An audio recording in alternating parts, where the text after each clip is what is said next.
حضرت ابو ذر غفاری رضی اللہ تعالیٰ عنہ اس روایت کے راوی ہیں، فرماتے ہیں ایک بار ایسا ہوا، قال رسول اللہ صلی اللہ علیہ وسلم انی لأعلم اول رجل يدخل الجنۃ وآخر رجل یخرج من النار۔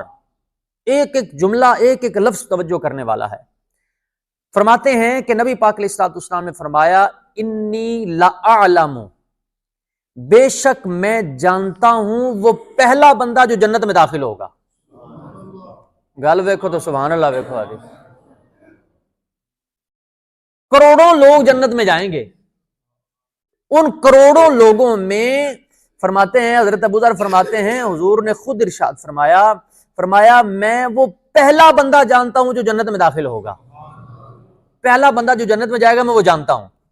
اور صرف اتنا نہیں بلکہ فرماتے ہیں وآخر رجل یخرج من النار، حضور فرماتے ہیں میں وہ سب سے آخری بندہ بھی جانتا ہوں جو جہنم سے نکالا جائے گا، میں اس بندے کے بارے میں جانتا ہوں۔ جو سب سے پہلے جنت میں جائے گا اسے بھی جانتا ہوں، جو سب سے آخر میں دوزخ سے نکالا جائے گا میں اسے بھی جانتا ہوں۔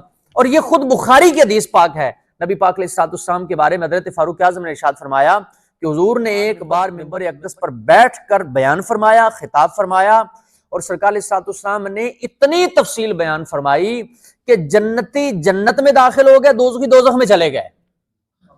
جس نے یاد رکھا، جو بھول گیا۔ یہ بخاری میں ہے کہ حضور نے ساری تفصیل بیان فرمائی۔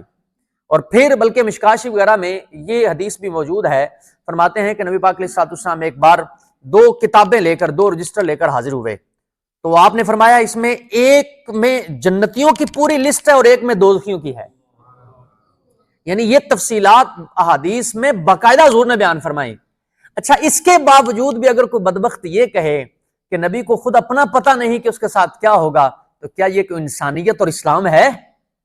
کیا یہ امتی کی باتیں ہیں کہ وہ خود فرما رہے ہیں کہ میں وہ بندہ، سب سے پہلا بندہ وہ جانتا ہوں جو جنت میں داخل ہوگا، اور وہ بندہ بھی جانتا ہوں جو سب سے آخر میں دوزخ سے نکالا جائے گا، اور پھر بھی کوئی یہ کہے کہ انہیں دیوار کے پیچھے کا علم نہیں، یا انہیں کسی بات کی خبر نہیں، یا انہیں غیب کا علم نہیں؟ بھئی یہ معاملہ تو ہوگا قیامت کے دن، حساب کتاب کے بعد ہوگا، لیکن یہ باتیں حضور اپنے زمانے میں ارشاد فرما رہے ہیں۔